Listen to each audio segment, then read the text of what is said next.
بسم اللہ الرحمن الرحیم. In the name of Allah, the Beneficent, the Merciful. بسم اللہ الرحمن الرحیم. عزیز طلباء و طالبات، سیرت النبی کا جو لازمی کورس ہے اس کے حوالے سے آج ہمارا موضوع غزوات نبوی مقاصد و حکم ہے۔ آپ جانتے ہیں کہ آن جناب صلی اللہ علیہ وآلہ وسلم کو بہت سی جنگیں لڑنا پڑیں اپنے کیریئر میں، اپنی زندگی میں، اپنی حیات طیبہ میں۔ تو اس کے حوالے سے لوگوں کے مختلف نظریات ہیں۔ پہلے تو یہ ذرا سمجھ لیں کہ ان جنگوں کا یا ان غزوات کا پس منظر کیا ہے۔ جب رسول کریم صلی اللہ علیہ وسلم اور آپ کے اصحاب، آپ کے ساتھی، آپ کے کمپینینز، ان کو مدینے میں ایک امن و سکون کی زندگی میسر آنے کا امکان پیدا ہوا اور وہ اہل مکہ کے ظلم و ستم سے نجات حاصل کر کے مدینہ پہنچے، تو وہاں ان کو ظاہر ہے کہ وہ جو صورتحال تھی مکہ میں ان پر جو ہے وہ مظالم ڈھائے جانے کی، اس سے ان کو قدر سکون نصیب ہوا۔ اور وہاں جا کر آپ نے یہ پڑھا ہے اس سے قبل کہ آپ صلی اللہ علیہ وسلم نے جو ہے وہ مواخات کا ایک معاہدہ قائم کیا، اور پھر میثاق مدینہ کیا، لوگوں کے ساتھ تعلقات بحال کیے، ان کو قریب کیا۔ تو مدینہ میں ایک اہم آپ کا ایک سٹیٹس بھی بن گیا اور ایک ریاست آپ نے قائم کر لی اور لوگوں کو جو ہے وہ اپنے ساتھ ملا لیا، لوگوں میں اتحاد و اتفاق پیدا کیا۔ تو جیسا کہ آپ جانتے ہیں کہ اہل مکہ یا قریش مکہ وہ سخت مخالف تھے ابتداء میں بھی، اور پھر مختلف مواقع پر بھی انہوں نے شدید مخالفت کی۔ اب ان کے لیے یہ بڑی اذیت کی بات تھی، بڑی تکلیف دہ بات تھی کہ مسلمان جن کو وہ ختم کرنا چاہتے تھے، یا وہ جو چاہتے تھے کہ اسلام جو ان کے نظریے کے، ان کی جو ہے وہ طرز زندگی کے، ان کی نظریہ حیات کے بالکل اپوزٹ ہے، بالکل مخالف ہے، تو وہ تو اس کو پھلتے پھولتے نہیں دیکھنا چاہتے تھے۔ تو جب انہوں نے دیکھا کہ مسلمان جو ہے وہ مدینہ جا کر نہ صرف امن و سکون میں آ گئے ہیں بلکہ اسلام کے پھیلاؤ کی راہ بھی ہموار ہو گئی ہے، اور بہت سارے جو وہاں بڑے بڑے ان کے مخالف بھی تھے وہ بھی دب کر رہ گئے ہیں، اور ان کو وہاں جو ہے وہ اسلام کو پھیلانے کے مواقع میسر آ گئے ہیں، تو یہ چیز ان کے لیے بڑے ہی تکلیف کا باعث تھی۔ اب وہ مختلف طرح سے یہ سوچتے تھے کہ کس طرح ان کو وہاں سے جو ہے وہ یا تو نکالا جائے یا نیست و نابود کیا جائے اور اسلام کے پھیلنے کی راہ روکی جائے۔ آپ جانتے ہیں کہ جب آن جناب صلی اللہ علیہ وسلم نے مکہ سے ہجرت کی تھی تو اس وقت بھی اسی وقت سے انہوں نے مسلمانوں کا پیچھا شروع کر دیا تھا، اور کس طرح سے انہوں نے تعاقب کیا تھا آپ صلی اللہ علیہ وسلم کا، اور کن مشکلات سے گزر کر آپ صلی اللہ علیہ وسلم مکہ سے مدینہ پہنچے تھے، اس کا تفصیلی تذکرہ ہم نے ہجرت مدینہ کے حوالے سے اس سے پہلے جو ہے وہ ذکر کیا ہے اور اس کو آپ نے سمجھ لیا ہوگا۔ اب مدینہ جانے کے بعد ان کی سازشیں اور پلاننگ مسلمانوں کے خلاف جاری رہی۔ مختلف مواقع پر یہ پلاننگ انہوں نے کی کہ مسلمانوں کو نقصان پہنچایا جائے۔ اس طرح کی خبریں حضور صلی اللہ علیہ وسلم کو بھی ملتی رہتی تھیں، اور پھر رفتہ رفتہ یہ ٹینشن اور یہ تناؤ بڑھتا گیا، اور آن جناب صلی اللہ علیہ وسلم بھی اس صورتحال سے آگاہ تھے، اور ان کو اس بات کا ہر وقت اندیشہ رہتا تھا کہ اہل قریش کی طرف سے کسی بھی وقت مسلمانوں پر حملہ ہو سکتا ہے اور وہ ان کو نقصان پہنچا سکتے ہیں، ان کو نیست و نابود کر سکتے ہیں، اسلام کا راستہ روک سکتے ہیں، تو یہ خطرہ ہر وقت درپیش رہتا تھا۔ پھر آہستہ آہستہ وہی ہوا کہ جنگوں کا ماحول پیدا ہو گیا، جس میں ہم دیکھتے ہیں کہ غزوہ بدر ہوا، غزوہ احد ہوا، غزوہ خندق ہوا، دیگر بہت سارے غزوات ہیں۔ تو یہ غزوات آپ کو لڑنا پڑے، اور یہ مجبوری بھی تھی، کیونکہ اگر مسلمان جو ہے وہ ہتھیار نہ اٹھاتے تو کفار ان کو نیست و نابود کر دیتے. جس طرح انہوں نے مجبور کیا تھا ان کو مکے سے نکلنے کے لیے، اسی طرح وہ ان کو مدینے میں بھی نہ رہنے دیتے اگر وہ اپنا دفاع نہ کرتے. تو وہ جنگیں ہوئیں. یہ جو جنگیں ہیں، ان جنگوں کے بارے میں لوگوں کے مختلف افکار و نظریات ہیں، اور خاص طور پر جو غیر مسلم مستشرقین ہیں ان میں سے بعض لوگوں نے اسلام پر اور آن جناب صلی اللہ علیہ وسلم کی سیرت کے حوالے سے یہ اعتراضات اٹھائے ہیں کہ جناب مسلمانوں کے جو غزوات ہیں، آن جناب صلی اللہ علیہ وسلم نے جو غزوات لڑے ہیں، جو جنگیں لڑی ہیں، وہ تو دراصل یہ تھی کہ مسلمان غریب تھے اور انہوں نے جو ہے وہ ڈاکہ زنی کر کے، انہوں نے جو ہے وہ تلوار کے ذریعے لوگوں کو اپنے مذہب کا جو ہے وہ فالوور بنایا اور ان کا مال و دولت جو ہے وہ تلوار کے زور پر لوٹا. تو یہ جو الزام لگایا جاتا ہے، اس کے حوالے سے اگر اس پورے سینیریو کو دیکھا جائے، جن حالات میں یہ جنگیں ہوئیں اور جن حالات میں یہ غزوات پیش آئے اور آن جناب صلی اللہ علیہ وسلم اور آپ کے کمپینینز کو ہتھیار اٹھانا پڑا اور لوگوں کا مقابلہ کرنا پڑا جو آپ پر حملہ آور ہو رہے تھے، تو اس سارے سینیریو کو اگر سامنے رکھا جائے تو ہمیں مختلف پوائنٹس ایسے مل جاتے ہیں جس سے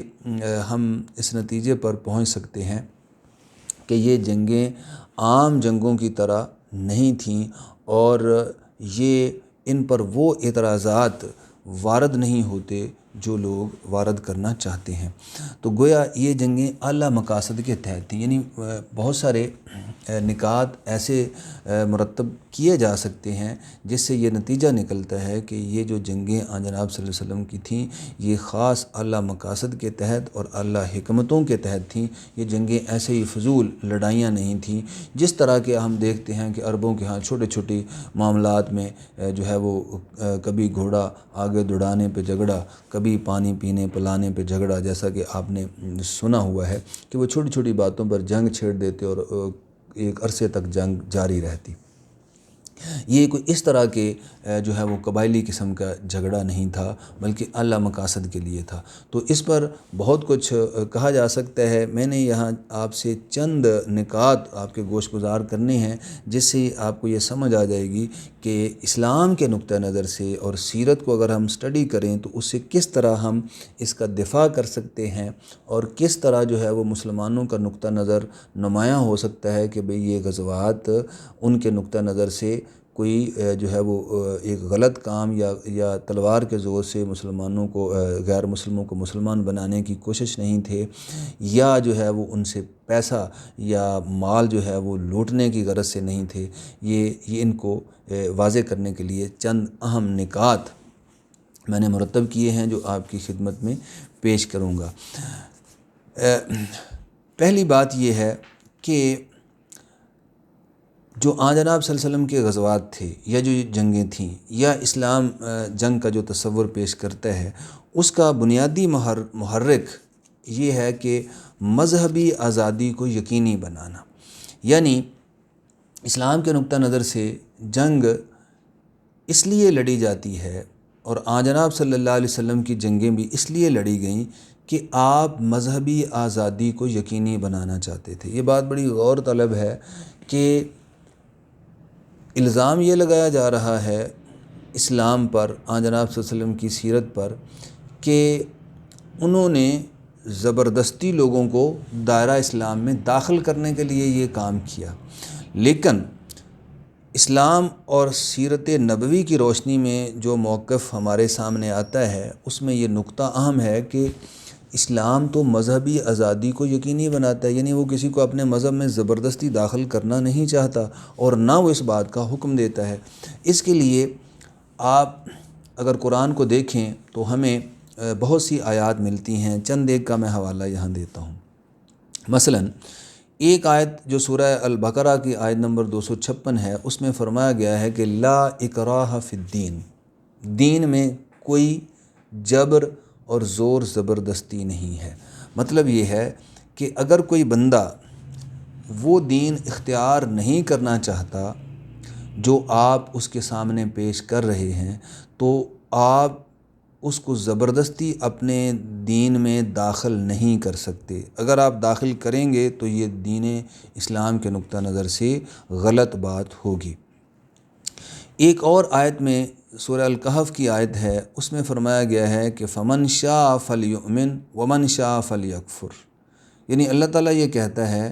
کہ فمن شاء فلیؤمن، جو چاہتا ہے وہ ایمان لے آئے، ومن شاء فلیکفر، جو چاہتا ہے کفر اختیار کرے وہ کفر اختیار کر سکتا ہے۔ گویا لوگوں کو اختیار دیا گیا ہے کہ وہ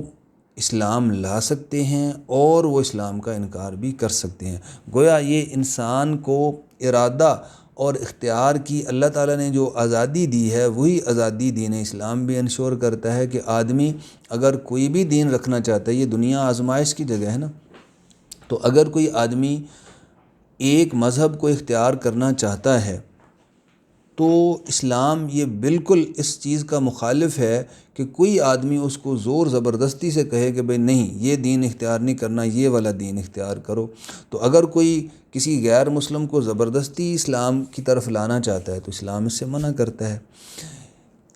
اب یہ جو آزادی، یہ عقیدہ کا تصور ہے، اس کی روشنی میں اگر ہم دیکھیں تو کوئی آدمی کوئی بھی عقیدہ رکھ سکتا ہے۔ جب رسول اللہ صلی اللہ علیہ وسلم ایک نظریہ، ایک عقیدہ پیش کر رہے تھے تو اصولی طور پر تو یہ چاہیے تھا کہ جو لوگ آپ کے مخالف ہیں یا آپ کے نقطہ نظر کی تردید کرتے ہیں یا آپ کو غلط سمجھتے ہیں، وہ اپنی دلیل پیش کرتے کہ بھئی ہم اس دلیل سے آپ کے نظریے کو نہیں مانتے، تو اس میں کوئی حرج کی بات نہیں تھی۔ اور آن جناب صلی اللہ علیہ وسلم یہی بات کر رہے تھے، یعنی آپ کسی کو یہ تو نہیں کہہ رہے تھے کہ آپ لازمی طور پر میرے عقیدے کو مانو، اگر نہیں مانو گے تو میں تمہیں قتل کر دوں گا، تم سے جنگ کروں گا وغیرہ وغیرہ۔ آپ کسی کو مجبور تو نہیں کر رہے تھے، آپ صرف دعوت دے رہے تھے۔ لیکن اس کے رد عمل میں، اس کی مخالفت میں کفار مکہ یا قریش مکہ کی طرف سے جو صورتحال درپیش تھی، وہ یہ کہتے تھے کہ آپ یہ کیوں کہتے ہو، یعنی آپ نے ایک نیا عقیدہ بنایا ہے، نئی بات آپ کر رہے ہیں، تو ہم نہ صرف یہ کہ یہ مانیں گے نہیں بلکہ یہ بات آپ کو کہنے بھی نہیں دیں گے۔ اب یہ مذہبی آزادی کے مخالف جاتی ہے بات۔ آج کے نارمز، آج کے جو کانسیپٹس ہیں مذہبی آزادی کے، اس کے لحاظ سے بھی اگر دیکھا جائے، آج ہم دیکھتے ہیں کہ بھئی اس بات کا بڑا غلغلہ ہے کہ دنیا میں مذہبی آزادی ہونی چاہیے، ایک جو ہے وہ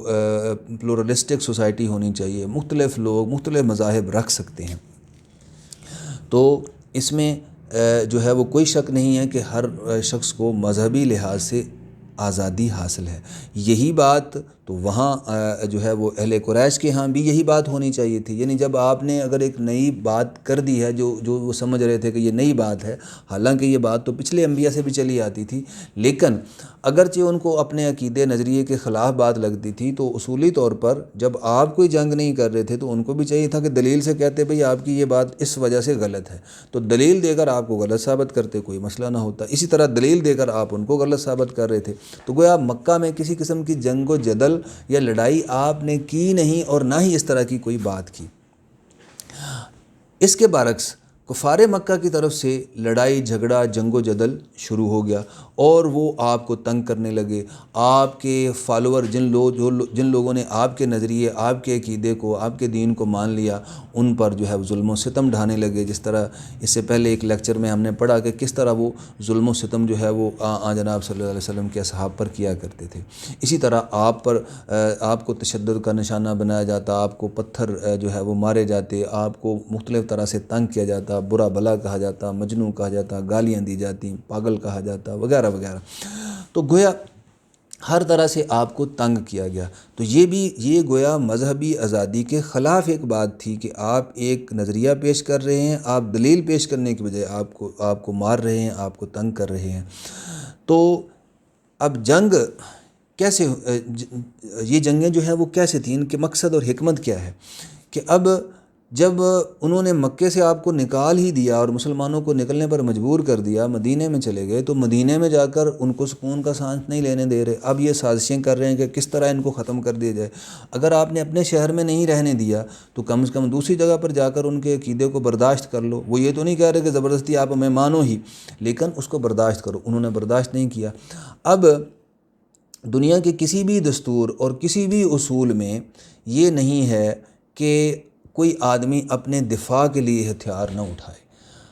اور آج کی مہذب دنیا کے اندر بھی یہ بات مانی ہوئی ہے انٹرنیشنلی، بین الاقوامی سطح پر بھی، کہ آدمی اپنے دفاع میں ہتھیار اٹھا سکتا ہے اور مذہبی آزادی کو یقینی بنانے کے لیے۔ یعنی اگر کوئی کسی کے مذہب پر حملہ آور ہوتا ہے تو وہ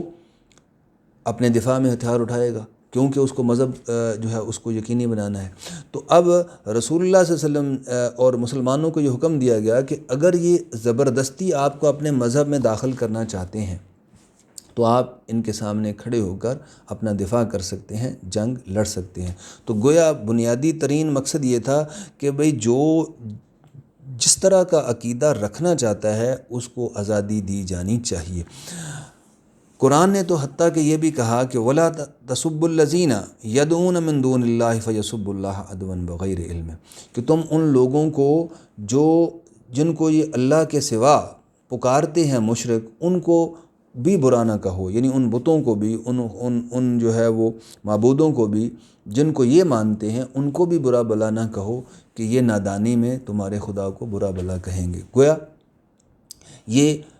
جو ہے یہ مذہبی آزادی کا کانسیپٹ ہے کہ جو جس طرح کا نظریہ رکھتا ہے وہ رکھے، لیکن جب کوئی آدمی جو ہے وہ آپ کو مجبور کرے کہ آپ یہ کوئی اور مذہب اختیار نہ کریں بلکہ اس کا مذہب اختیار کریں، تو ظاہر ہے کہ اس کے خلاف پھر جنگ جائز ہو جاتی ہے۔ اسی طرح ایک اور پوائنٹ جو آن حضرت صلی اللہ علیہ وسلم کے غزوات کے مقاصد میں آتا ہے اور ان حکمتوں میں آتا ہے، جس سے یہ پتہ چلتا ہے کہ آپ نے جنگیں کن مقاصد کے تحت لڑیں، ان میں ایک ہے مخالفین کے حملوں سے دفاع، یعنی مخالف حملہ کر رہے ہیں۔ اور جیسا کہ میں نے پہلے بھی ذکر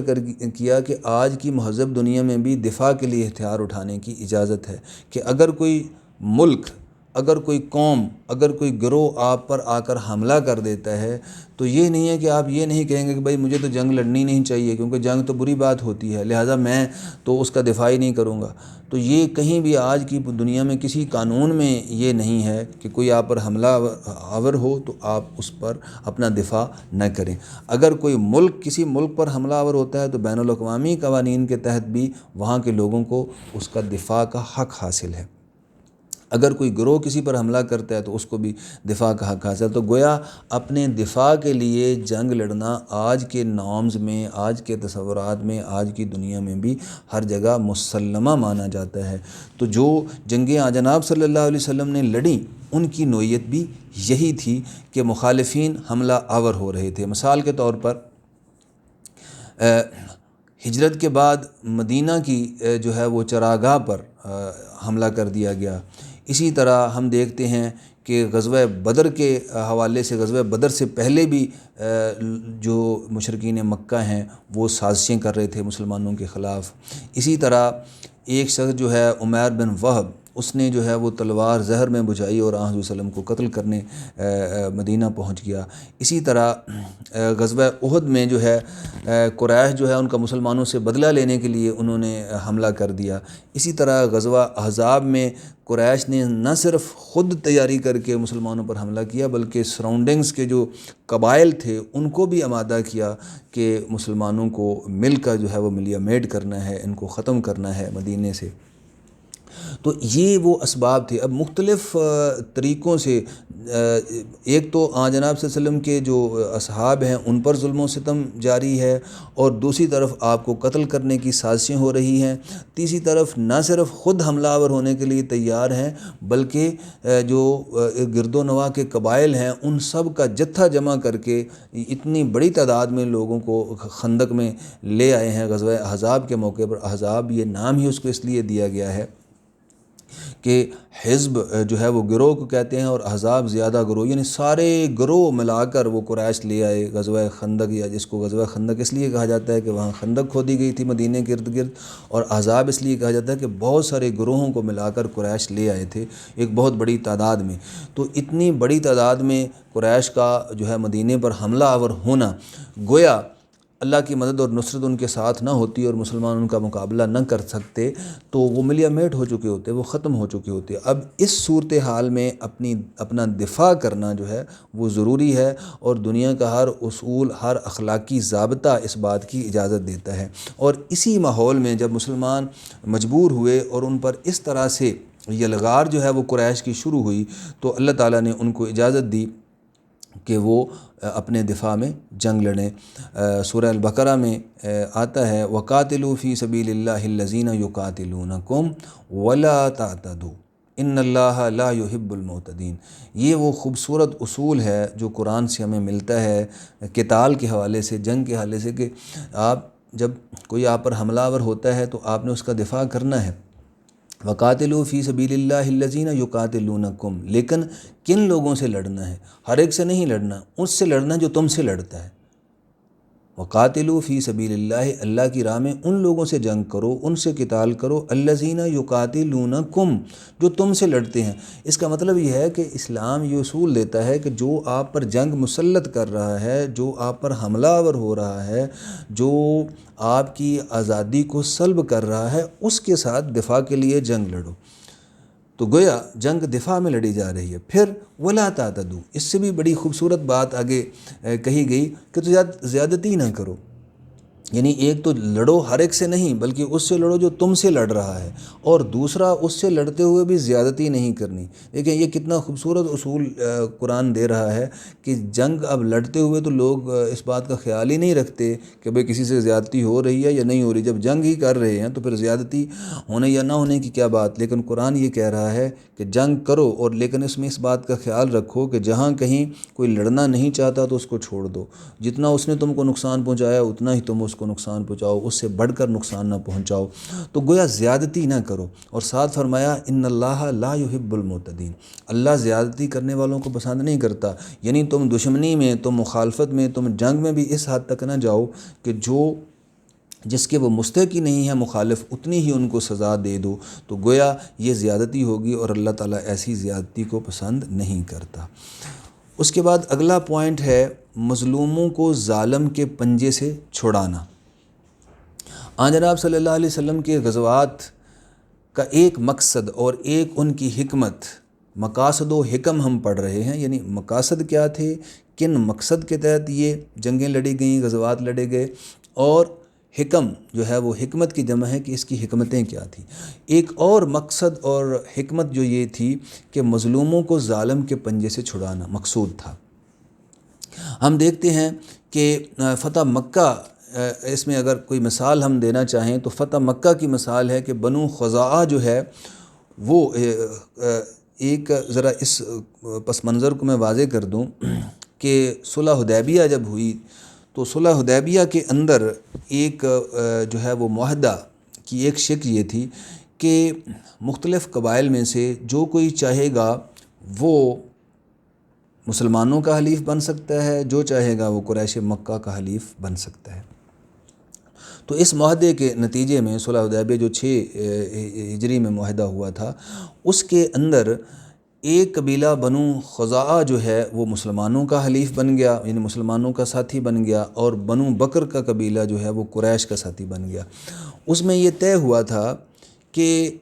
کوئی جو ہے جو حلیف قبائل ہیں ان میں اگر باہم جنگ ہوتی ہے تو کوئی ان کا جو حلیف قبیلہ ہے وہ دوسروں کے خلاف ان کی مدد نہیں کرے گا۔ یہ جو بنو بکر اور بنو خزاعہ ہیں ان میں باہم جنگ ہوتی رہتی تھی پہلے بھی۔ اب صلح حدیبیہ کے تحت جو معاہدہ ہوا اس کے تحت ایک تو جنگ بندی بھی ہوئی، اور دوسرا یہ ہوا کہ یہ جو ان دونوں میں سے جو قبیلہ جس کو پسند آیا وہ اس کے ساتھ اس کا حلیف بن گیا۔ اب بنو خزاعہ مسلمانوں کا حلیف ہے، بنو بکر جو ہے وہ قریش کا حلیف ہے۔ تو لیکن ہوا یہ کہ معاہدے کی خلاف ورزی کرتے ہوئے قریش نے جب بنو بکر اور بنو خزاعہ جو ہے وہ ان میں جنگ چھڑ گئی اور بنو بکر نے بنو خزاعہ پر حملہ کر دیا، اصولی طور پر تو اس کو اس حملہ نہیں کرنا چاہیے تھا، لیکن بنو بکر نے رات کے اندھیرے میں بنو خزاعہ جو مسلمانوں کا ساتھی یا حلیف قبیلہ تھا اس پر حملہ کر دیا۔ ایک تو اس نے حملہ غلط کیا، اور دوسرا اب قریش کو جو ہے وہ معاہدے کی روح سے چاہیے تھا کہ وہ اس کی مدد نہ کرتے، لیکن بنو بکر کی قریش نے مدد کی اپنے حلیف قبیلے کی مسلمانوں کے حلیف قبیلے کے خلاف۔ اب جب مسلمانوں کے حلیف قبیلے کے خلاف مدد کی گئی تو بنو خزاعہ نے ظاہر ہے کہ رسول اللہ صلی اللہ علیہ وسلم کو پکارا، آپ کو مدد کے لیے جو ہے وہ درخواست کی کہ یہ دیکھیں یہ لوگ جو ہے وہ معاہدے کی خلاف ورزی کر رہے ہیں، نہ صرف بنو بکر بلکہ قریش جو ہے ان کی مدد کر کے بھی معاہدے کی خلاف ورزی کر رہے ہیں۔ اب اصولی طور پر اور کسی بھی قانون کے تحت جب کوئی آپ کا ساتھی ہے، آپ کا حلیف ہے، آپ کا قریبی ہے، اور اس پر حملہ بھی جو ہے وہ خلاف اصول کیا جا رہا ہے، خلاف معاہدہ کیا جا رہا ہے، معاہدے کو توڑ کے کیا جا رہا ہے، تو وہ ایک غداری ہے اور وہ معاہدے کی خلاف ورزی۔ اب معاہدے کی خلاف ورزی جب کی جا رہی ہے تو ظاہر ہے کہ معاہدہ رکھنا یا نہ رکھنا دوسرے فریق کی مرضی ہوتی ہے۔ تو جب انہوں نے یہ اس جو ہے وہ ظلم کا ان کے مسلمانوں کے ساتھی یا حلیف قبیلے کے ساتھ اس ظلم کا ارتکاب کیا، تو آن جناب صلی اللہ علیہ وسلم نے ان کو پھر بھی آپشن دی کہ آپ ان کے جو ہے وہ ان کا نقصان اس کو بھریں اور ان کا جو ہے خون بہا ادا کریں، اور جو تم نے ان کا نقصان کیا ہے ان کا ازالہ کریں۔ لیکن جب قریش اس پر بھی آمادہ نہ ہوئے تو اس کے بعد جو ہے وہ پھر جنگ لڑنا پڑی، جس کے نتیجے میں ہم دیکھتے ہیں کہ آگے جو ہے مسلمانوں کو فتح مکہ جو ہے وہ اس کی صورتحال پیدا ہوئی۔ تو اور یعنی گویا اس طرح کی جو جنگیں تھیں جو مسلمانوں نے لڑیں، ان میں کئی جنگیں جو ہیں وہ اس سبب سے تھیں کہ مظلوم جو ہے ان کی مدد کرنی ہے۔ کئی جگہوں پر مسلمانوں کو، صحابہ کرام کو نقصان پہنچایا گیا، ان کے حلیفوں کو نقصان پہنچایا گیا۔ تو مختلف جگہوں پر جو ظلم ہوا مختلف لوگوں کے ساتھ انڈیویجولی یا ایک جو ہے وہ ایک کمیونٹی کے طور پر، تو ان کو اگر ان کے پنجے سے نہ چھڑایا جاتا تو وہ ساری عمر جو ہے وہ ان کے پنجے میں ان کے جو ہے وہ پکڑے رہتے۔ تو قرآن پاک کے حوالے سے اگر ہم دیکھیں تو ہمیں یہ نظر آتا ہے کہ قرآن پاک یہ کہتا ہے وَمَا لَكُمْ لَا تُقَاتِلُونَ فِي سَبِيلِ اللَّهِ، تمہیں کیا ہو گیا ہے کہ تم اللہ کے راستے میں جنگ نہیں کرتے، وَالْمُسْتَضْعَفِينَ مِنَ الرِّجَالِ وَالنِّسَاءِ وَالْوِلْدَانِ الَّذِينَ يَقُولُونَ رَبَّنَا أَخْرِجْنَا مِنْ هَٰذِهِ الْقَرْيَةِ الظَّالِمِ أَهْلُهَا، کہ اے پروردگار ہمیں، یعنی تم ان لوگوں کے لیے جنگ نہیں کرتے جو کمزور ہیں اور کمزور مرد ہیں، عورتیں ہیں، بچے ہیں، الذین یقولون ربنا اخرجنا من هذه القریۃ الظالم اہلها، کہ ہمیں اے پروردگار جو دعا کر رہے ہیں، اے پروردگار ہمیں اس بستی سے نکال جس کے رہنے والے ظالم ہیں، جو ظلم کا ارتکاب کر رہے ہیں، وَجْعَل لَنَا مِن لَّدُنْكَ وَلِيًّا، اور کوئی مددگار ہمارا ان کے خلاف بھیج، وَجْعَل لَنَا مِن لَّدُنْكَ نَصِيرًا، اور کوئی ولی بھیج، کوئی مددگار بھیج۔ گویا اسلام یہ پیغام دے رہا ہے، قرآن یہ دعوت دے رہا ہے کہ جب کوئی غریب ہو، کوئی مسکین ہو اور کوئی کمزور ہو، اس پر کوئی ظلم کر رہا ہو، تو ایک اعلیٰ انسانی خوبی یہ ہے کہ اس کی مدد کی جائے۔ آج بھی ایسا ہوتا ہے، بین الاقوامی سطح پر جو ہے آپ دیکھیں UN کے تحت بھی اس چیز کو مانا گیا ہے، اگرچہ اس پر عمل کیا جائے یا نہ کیا جائے، انسانی تعصبات ہوتے ہیں کہ وہ بعض اوقات جو ہے وہ مظلوموں کی مدد نہیں کرتا، یا جہاں اپنے مظلوم ہوتے ہیں ان کی مدد کرتا ہے، دوسروں کے مظلوموں کی مدد نہیں کرتا، تو یہ انسانی کمزوریاں اور خرابیاں ہیں۔ لیکن اصولاً یہ بات جو ہے وہ بین الاقوامی سطح پر مانی ہوئی ہے کہ اگر کوئی مظلوم ہے، اگر کوئی غریب ہے جس پر ظلماً جو ہے وہ حملہ کر دیا گیا ہے، تو دوسرے لوگ اس کی مدد کریں گے، اور وہ اس مدد کی نوعیت مختلف طرح کی ہو سکتی ہے۔ وہ اخلاقی مدد کر سکتے ہیں، وہ فوجی مدد کر سکتے ہیں، وہ اس کی سپورٹ کر سکتے ہیں۔ تو گویا کسی مظلوم کی مدد کرنا یہ ایک اعلیٰ انسانی خوبی ہے، ایک اعلیٰ اخلاقی خوبی ہے۔ یہ نہیں ہے کہ کوئی کسی پر ظلم کر رہا ہے اور آپ چپ کر بیٹھیں گے، نہیں بھئی میں نے تو جنگ نہیں لڑنی، اور جنگ لڑنا تو برا کام ہے، اس وجہ سے میں تو اس کی مدد نہیں کروں گا۔ تو یہ بات آج کی مہذب دنیا میں بھی اس کو تسلیم نہیں کیا جاتا، اور کسی بھی حوالے سے یہ اخلاقی خوبی نہیں ہے بلکہ اخلاقی برائی ہے کہ کمزور پر ظلم ہوتا دیکھ کر آپ بولیں بھی نہ۔ یہ ممکن ہے کہ آپ جو ہے وہ اس کی فوجی مدد نہ کر سکتے ہوں، ممکن ہے کہ آپ اس کے لیے لڑ نہ سکتے ہوں، لیکن اخلاقی طور پر آواز بلند کرنا آپ کی ذمہ داری ہے۔ اسی لیے ہم دیکھتے ہیں کہ احادیث میں بھی اس کی تاکید ہمیں ملتی ہے، جس میں ایک حدیث میں آن نے فرمایا کہ من رآ منکم منکرا فلیغیرہ بیدہ فإن لم یستطع فبلسانہ فإن لم یستطع فبقلبہ وذلک اضعف الایمان۔ اگر تم میں سے کوئی برائی دیکھتا ہے، اور یہ برائی ہی ہے نا کہ کوئی آدمی کسی غریب اور کسی مسکین اور کسی کمزور پر حملہ آور ہو جاتا ہے، تو آپ نے فرمایا اس کو ہاتھ سے روکو، اور اگر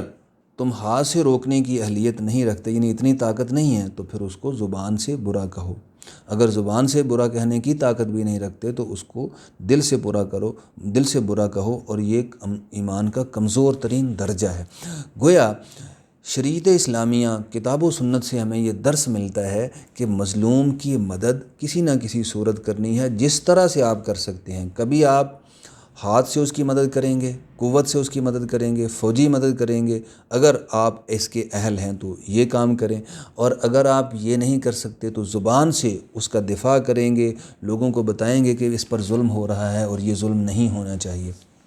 تو گویا یہ مختلف صورتیں، یہی بات قرآن پاک یہاں بیان کی گئی ہے کہ تم ان لوگوں کے لیے مدد کے لیے کیوں اللہ کی راہ میں نہیں لڑتے، اللہ کی راہ میں نہیں جہاد کرتے، جو بیچارے مظلوم ہیں اور پکار رہے ہیں کہ اللہ جو ہے وہ ان کی مدد کے لیے کسی کو بھیجے۔ تو مظلوموں کو ظالم کے پنجے سے چھڑانا، یعنی اگر اصول و ضوابط اس کی اجازت دیتے ہیں، اور اگر مسلم ریاست کسی جگہ مسلمانوں کا نظام ہے اور پورا نظم جو ہے اس بات کی اجازت دیتا ہے کہ مظلوم کی اس طرح سے مدد کی جائے، تو اپنے اصول و ضوابط کے تحت، اپنے اس زمانے اور علاقے کے سینیریو کے تحت جس طرح بھی ممکن ہو ان کو ان کے خلاف آواز اٹھانی چاہیے۔ تو حضور صلی اللہ علیہ وسلم کے زمانے میں جب اس طرح کے حالات پیش آتے تو آپ اپنے اصول و ضوابط، جس طرح آپ نے دیکھا کہ آپ نے بنو خزاعہ کے حوالے سے جب ان پر ظلم ہوا تو قریش کو کہا کہ یا ان کا خون بہا ادا کرو یا تم کہو کہ ہم نے معاہدہ توڑ دیا، تو انہوں نے معاہدہ ہی توڑ دیا، جس کے نتیجے میں پھر جو ہے وہ جنگ ہوئی۔ تو کہنے کا مطلب یہ ہے کہ مظلوموں کو ظالموں کے پنجے سے چھڑانا بھی آپ کے جہاد کا ایک مقصد تھا، اور یہی مقصد جو ہے وہ کسی بھی آئیڈیل صورت میں جہاد کا یا جنگ کا مقصد ہونا بھی چاہیے۔ اس کے بعد ایک اہم پوائنٹ ہے فتنہ و فساد کا خاتمہ اور قیام امن، یعنی جناب صلی اللہ علیہ وسلم کے جو زمانے میں جو جنگیں لڑی گئیں، جو غزوات نبوی ہیں، ان کا ایک مقصد اور ان کی ایک حکمت یہ تھی کہ دنیا سے فتنہ و فساد کا خاتمہ کیا جائے اور امن قائم کیا جائے۔ جیسا کہ آپ جانتے ہیں کہ عربوں کے ہاں جو ہے وہ بہت سارے قبیلے ایک دوسرے کو لوٹ لیا کرتے تھے، اور لوٹ مار جو ہے وہ ہوتی رہتی تھی قبیلوں کے درمیان، ایک قبیلہ دوسرے پر حملہ کر دیتا تھا، طاقتور جو ہے وہ کمزور کا مال غصب کر لیتا تھا، قتل و غارت کا جو ہے وہ سلسلہ چلتا رہتا تھا۔ تو اور دوسری ایک تو یہ باہمی قتل و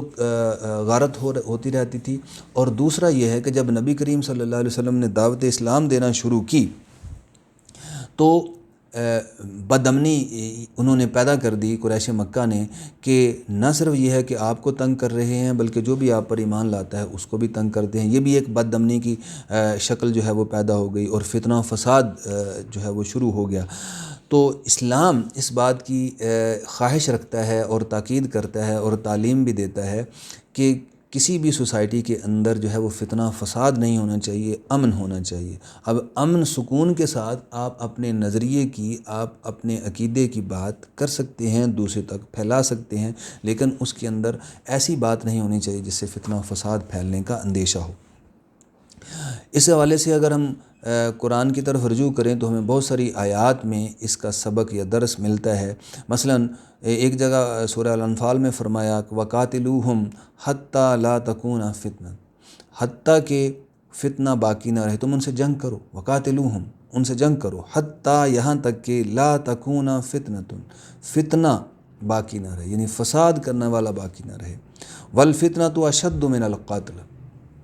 فتنہ قتل سے شدید تر ہے، یعنی اگرچہ کسی کو قتل کرنا، کسی سے جنگ کرنا اور اس کو مارنا یہ عمومی طور پر بری بات ہے، لیکن جو فتنہ ہوتا ہے یہ قتل سے بھی برا ہے۔ یعنی اگر کسی کو قتل کرنے کے نتیجے میں فتنہ رکتا ہے تو اس کو قتل کیا جا سکتا ہے، کیونکہ الفتنۃ اشد من القتل، کہ فتنہ قتل سے شدید ہے۔ وجہ یہ ہے کہ فتنہ ایک قتل کو ایک بندے کو اگر قتل کر کے فتنہ رکتا ہے تو اس کا مطلب یہ ہے کہ فتنہ سے آپ بچ جائیں گے، لیکن اگر اس کو نہ روکا گیا تو وہ نتیجے میں بہت زیادہ قتل و غارت کا سبب بنے گا۔ تو اس لیے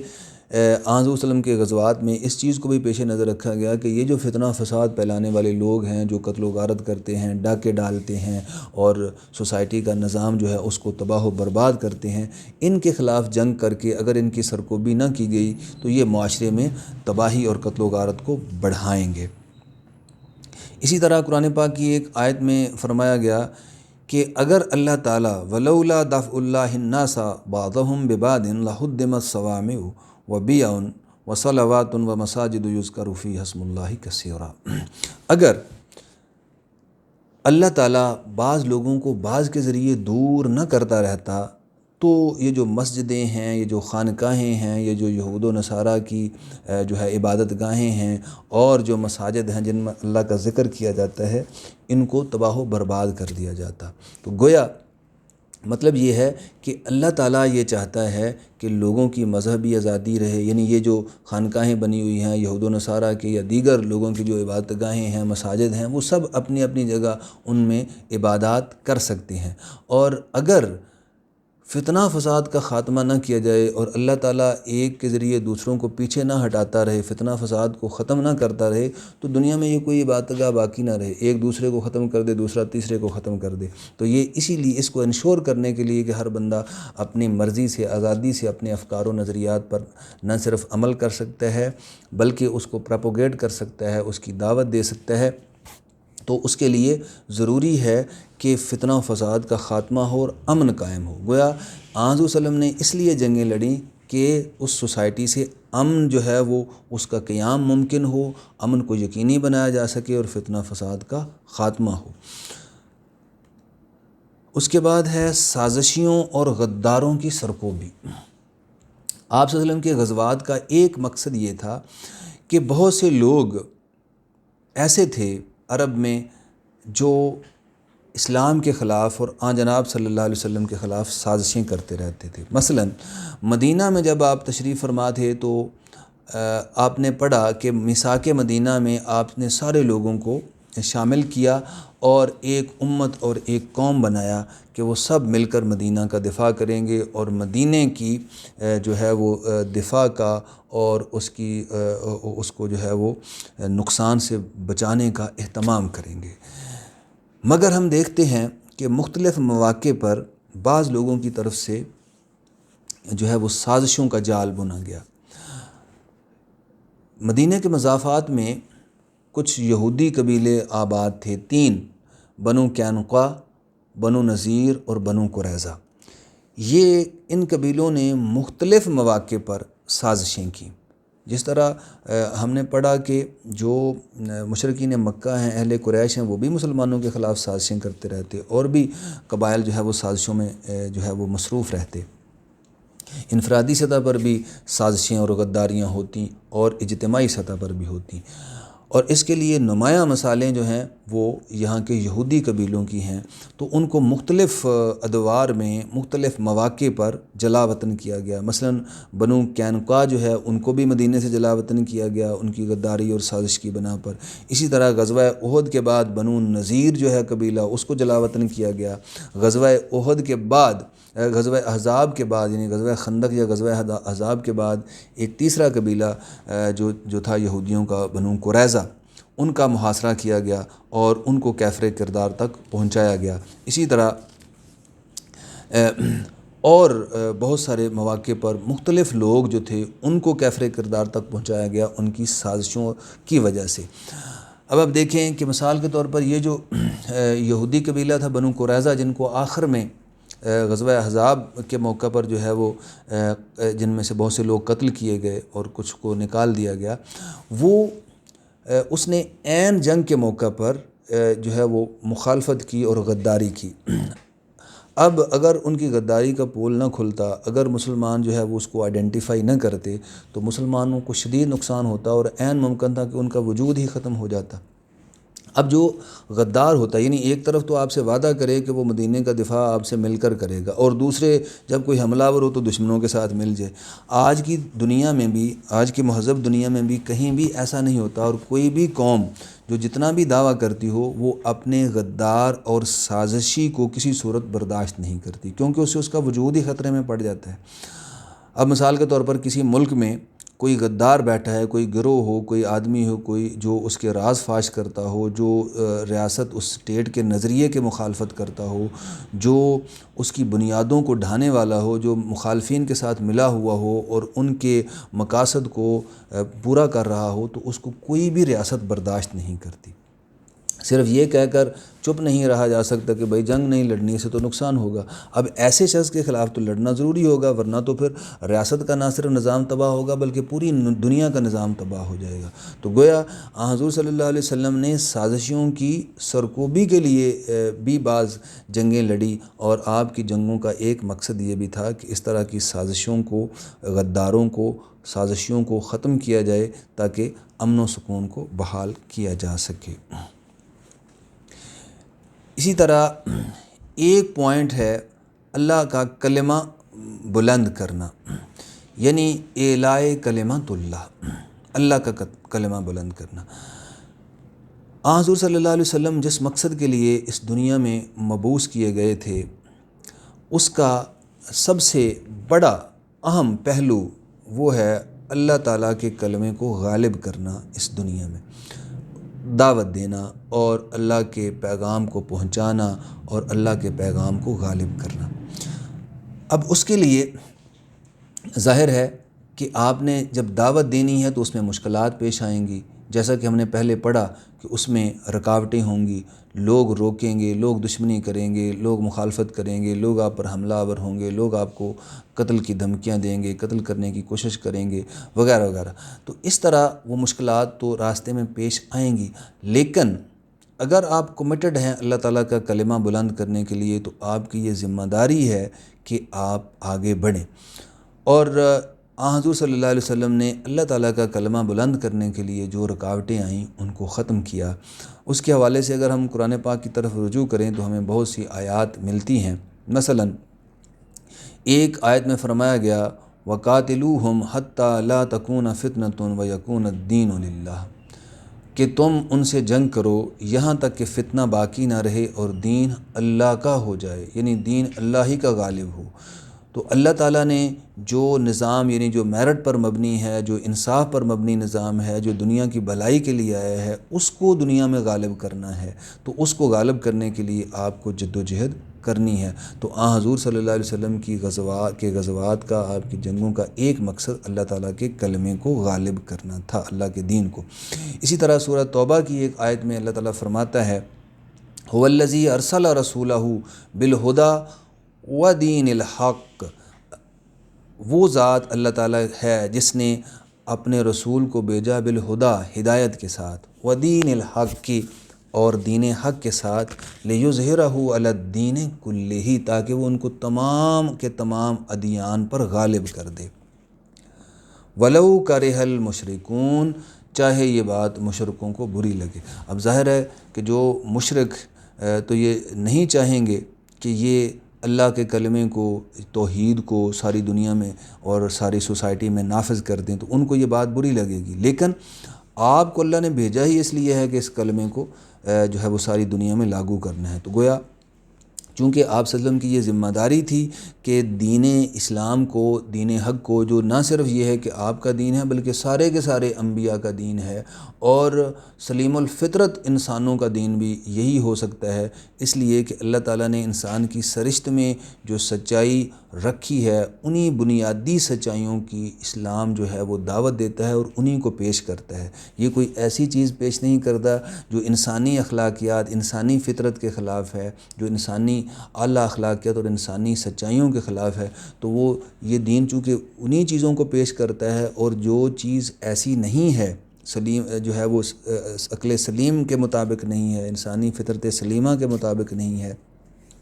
اور جو انبیاء کی دعوت کے مطابق نہیں ہے، جو شروع سے انبیاء کی دعوت چلی آتی ہے، تو وہ دین بھی نہیں ہے۔ تو یہ چیز ہی چونکہ انسان کے فائدے کے لیے ہے اور اللہ تعالیٰ نے ہمیشہ سے ایک ہی دین رکھا ہے، تو اب کوئی اگر اس کے راستے میں رکاوٹ بنتا ہے تو وہ گویا انسانوں کے لیے ایک گمراہی کا راستہ اختیار کرتا ہے، یا اس کو چاہتا ہے یا ڈیزائر ہے اس کی کہ وہ ایسا راستہ اختیار کرے جو انسانوں ہی کے لیے، انسانوں کی فطرت ہی کے خلاف ہے اور انسانوں کے اپنے ہی مفاد میں نہیں، انسانوں کی اپنی ہی مخالفت میں ہے۔ تو اس وجہ سے بھی یہ حکم دیا گیا کہ دین جو اللہ تعالیٰ کا شروع سے چلا آتا ہے اسی کو غالب کرنا ہے، اور جو اس کے راستے میں رکاوٹ بنتا ہے اس سے جنگ کی جا سکتی ہے۔ اس کے بعد آخری پوائنٹ ہے حکم الہی کی تعمیل، یعنی اللہ تعالیٰ کے نبی صلی اللہ علیہ وسلم نے جو جنگیں لڑیں، جو غزوات لڑے، اس میں ایک یہ تھا کہ اللہ تعالیٰ نے یہ حکم دیا تھا ان لوگوں کے خلاف لڑنے کا جو دین فطرت کی راہ میں رکاوٹ بنتے ہیں اور جو انسانوں کو انسانوں کی غلامی میں رکھنا چاہتے ہیں، ان کے لیے اللہ تعالیٰ نے حکم دیا جہاد کا۔ اور اسلامی جہاد کے حوالے سے سورہ حج کی آیت ہے اذن للذین یقاتلون بانہم ظلموا وان اللہ علی نصرہم لقدیر۔ اب مسلمانوں کو حکم دیا گیا ہے ان لوگوں کے ساتھ، ان لوگوں کی مدد کرتے ہوئے لڑیں جو مظلوم ہیں۔ اس کا ذکر ہم پہلے بھی کر چکے ہیں کہ مظلوموں کی مدد کے لیے، ان کو ظالموں کے پنجے سے چھڑانے کے لیے یہ بھی جنگ کرنا ضروری ہے، کیونکہ اگر ان کو مظلوموں کے پنجے سے نہیں چھڑایا جائے گا تو وہ ظلم دنیا میں پھیل جائے گا۔ اور اسلام یہ چاہتا ہے، حضور صلی اللہ علیہ وسلم کی یہ خواہش رہی اللہ تعالیٰ کے میسج کے مطابق، اللہ کے دیے ہوئے مشن کے مطابق، کہ دنیا سے ظلم جو ہے اس کو ختم کرنا ہے۔ اب اگر کوئی آدمی ظلم کر رہا ہے تو اس کے خلاف کھڑا ہونا، اس کے خلاف لڑنا، اس کی اجازت دی گئی۔ یعنی یہاں بھی آپ دیکھیں کہ اجازت جہاد کی دی جا رہی ہے، اور کس کے لیے دی جا رہی ہے؟ ان لوگوں کے لیے کہ جو مظلوم ہیں، جو جن پر ظلم کیا جا رہا ہے، ان کو اجازت دی جا رہی ہے کہ اب ظلم کے خاتمے کے لیے آپ نے جنگ لڑنی ہے۔ اسی طرح ایک آیت جو ہے سورہ بقرہ کی، اس میں فرمایا گیا ہے کتب علیکم القتال وہو کرہ لکم، تم پر قتال فرض کیا گیا ہے، یعنی اللہ کے کلمے کو اعلاء کلمت اللہ کے لیے، اللہ کے کلمے کو غالب کرنے کے لیے، پوری دنیا میں جو ہے وہ نافذ کرنے کے لیے تم پر قتال یعنی جہاد فی سبیل اللہ فرض کیا گیا ہے، وہو کرہ لکم، اور وہ تم کو ناگوار ہے۔ وَعَسَىٰ أَن تَكْرَهُوا شَيْئًا وَهُوَ خَيْرٌ لَكُمْ، ممکن ہے کہ ایک چیز کو تم ناپسند کرو لیکن وہ تمہارے لیے اچھی ہو۔ وَعَسَىٰ أَن تُحِبُّوا شَيْئًا وَهُوَ شَرٌّ لَكُمْ، اور تم کسی چیز کو پسند کرو لیکن وہ تمہارے حق میں بری ہو۔ وَاللَّهُ يَعْلَمُ وَأَنْتُمْ لَا تَعْلَمُونَ، اللہ جانتا ہے اور تم نہیں جانتے۔ اس آیت میں فرمایا گیا ہے، مسلمانوں کو خطاب کر کے کہا گیا ہے کہ کتب علیکم القتال وہو کرہ لکم، تم پر قتال فرض کیا گیا ہے۔ اور یہ قتال فرض کیوں کیا گیا ہے؟ یہ وہ سارا سینیریو جس کا پیچھے ہم ذکر کر رہے ہیں کہ اگر کسی پر ظلم ہو رہا ہے، اگر انفرادی سطح پر کسی کو تکلیف پہنچائی جا رہی ہے، اذیت پہنچائی جا رہی ہے، مذہبی آزادی کو روکا جا رہا ہے، اور لوگوں کو اپنی مرضی کے مطابق عقیدہ نہیں رکھنے دیا جا رہا، غریبوں مظلوموں کو جو ہے وہ تشدد کا نشانہ بنایا جا رہا ہے، یہ سارا سینیریو جہاں کہیں ہے، اس کے حوالے سے ایسے لوگوں کے خلاف جنگ لڑنا جو ہے وہ اس کو فرض قرار دیا گیا کہ تم پر جہاد فرض کیا گیا ہے، وہ تم کو ناگوار ہے۔ ناگوار کیا ہے کہ ظاہر ہے کہ اس میں جو ہے وہ جان کا نقصان ہو سکتا ہے، مال کا نقصان ہو سکتا ہے، مشکلات برداشت کرنی پڑ سکتی ہیں، تو یہ چیزیں ساری ہوں گی۔ لیکن اللہ تعالیٰ فرماتا ہے کہ اللہ تعالیٰ جو ہے وہ چونکہ اس بات کو انشور کرنا چاہتا ہے کہ لوگوں کو مذہبی آزادی حاصل ہو اور مظلوموں کی مدد کرنا تمہاری ذمہ داری ہے، اس لیے اس سارے سینیریو میں، اس صورتحال میں تم پر جنگ کرنا فرض ہے۔ اور جہاں کہیں یہ صورتحال ہوگی، جہاد کے بارے میں یہ چیز سمجھ لینی چاہیے کہ جہاد جو ہے وہ مسلمانوں پر کب فرض ہوتا ہے۔ وہ ساری باتیں یعنی مذہبی آزادی کو یقینی بنانے کے لیے اور مظلوموں کی مدد کے لیے، اور جہاں کہیں ضروری سمجھے مسلمانوں کا حکمران کہ یہاں جو ہے وہ جنگ لڑی جانی چاہیے، یعنی انڈیپینڈنٹلی جو جس جگہ مرضی لڑنا شروع کر دے جتھے بنا کر، اس کی اسلام میں اجازت نہیں ہے۔ جنگ کی جائے گی مسلمانوں کی ریاست کے جو ہے وہ اصول و ضوابط کے مطابق، حکمران اور مسلمانوں کی کمیونٹی اور ان کے فیصلے سے، یعنی اسلامی ریاست جو ہے وہ جنگ لڑے گی، اور وہ جنگ ہوگی اللہ تعالیٰ کی اس حکم کے تحت کہ کتب علیکم القتال، تم پر جنگ فرض ہے۔ یعنی جہاں مسلمانوں کا یہ فیصلہ ہوگا، مسلمانوں کے اجتماع کا فیصلہ ہوگا، مشاورت کے ساتھ یہ فیصلہ ہوگا کہ یہاں فلاں جگہ ہم نے جنگ لڑنی ہے اور فلاں جگہ نہیں لڑنی، یعنی بظاہر یہ ممکن ہے کہ ایک جگہ آپ کو نظر آ رہا ہو کہ وہاں مسلمانوں کو جا کر حملہ کر دینا چاہیے، کوئی گروہ اٹھے اور جا کر کسی ملک پر جس کو وہ سمجھتا ہے کہ اس کو مسلمانوں کو نقصان پہنچا رہا ہے، تو وہاں جا کر حملہ کر دے، تو اس کا نقصان ہوگا۔ اس کی وجہ یہ ہے کہ اس میں مسلمانوں کی ایک ایک جو وزڈم ہے وہ شامل نہیں ہوگی، جیسا کہ ہم نے تفصیل سے پہلے پڑھا کہ جناب صلی اللہ علیہ وسلم جو ہے وہ ہر کام مشاورت سے کرتے تھے۔ تو اگر مسلمانوں کا اجتماع یہ فیصلہ کرتا ہے مشاورت سے کہ فلاں جگہ مسلمانوں کی فوج بھیجی جانی چاہیے، فلاں جگہ جنگ کرنی چاہیے، ضروری ہے، تو وہاں جنگ کی جائے گی، اور یہی اللہ تعالیٰ کے حکم جہاد جو اللہ نے جہاد کرنے کا حکم دیا ہے اس کے مطابق ہوگی۔ اگر کوئی خود سے اپنے طور پر فیصلہ کرے گا، ایک گروہ مثال کے طور پر پورا ملک ایک طرف کھڑا ہے، مسلمانوں کی جو اجتماعی وزڈم ہے وہ ایک فیصلہ کرتی ہے کہ یہ فلاں جگہ جو ہے وہ جنگ میں شامل نہیں ہونا چاہیے، اور ایک گروہ یا ایک جتھا یا چند لوگ یہ کہتے ہیں کہ جا کر ملکی قوانین اور مشاورت کی مخالفت کرتے ہوئے جا کر جنگ کریں، تو یہ جنگ ہوگی ہی نہیں، یہ جہاد ہوگا ہی نہیں۔ اس لیے کہ اللہ تعالیٰ مسلمانوں کے اجتماع کو جب مخاطب کرتا ہے تو اس میں ان کے سالار کے ساتھ ساتھ ان کی جو پبلک ہے اس کا مشورہ بھی شامل ہوتا ہے کہ یہ صورتحال ہے اور تم کو اس میں جہاد کرنا ہے۔ اب یہ فیصلہ کیونکہ اللہ تعالیٰ نے تو حکم دے دیا مسلمانوں کو کتب علیکم القتال کہ جب اس طرح کے حالات ہوں کہ تم پر جہاد کرنا فرض ہو گیا ہے، اب جناب صلی اللہ علیہ وسلم بھی مشاورت سے یہ طے کریں گے کہ فلاں جگہ جنگ جاری رکھنی ہے، لڑنا ہے اور فلاں غزوے میں جانا ہے، اور آپ صلی اللہ علیہ وسلم کے بعد بھی مسلمان اجتماع کے ساتھ یعنی اپنی مشاورت کے ساتھ، حکمران کی مشاورت ہوگی، پبلک کی مشاورت ہوگی، اعلیٰ اداروں کی مشاورت ہوگی، اور پھر فیصلہ کیا جائے گا کہ مسلمانوں کو کس جگہ جنگ لڑنی ہے اور کہاں نہیں لڑنی۔ البتہ اگر ان کا فیصلہ ہو جائے جنگ کا تو اب جو ہے وہ سارے لوگوں پر جہاد ضروری ہے، اور جہاں جہاں جو جس مقصد کے لیے جس طرح سے جو ہے وہ اپنے دامن در میں سخنے جو ہے وہ جہاد میں حصہ لے سکتا ہے اس کو لینا چاہیے۔ اس میں کوئی آدمی جو ہے وہ فوجی خدمت انجام دے گا،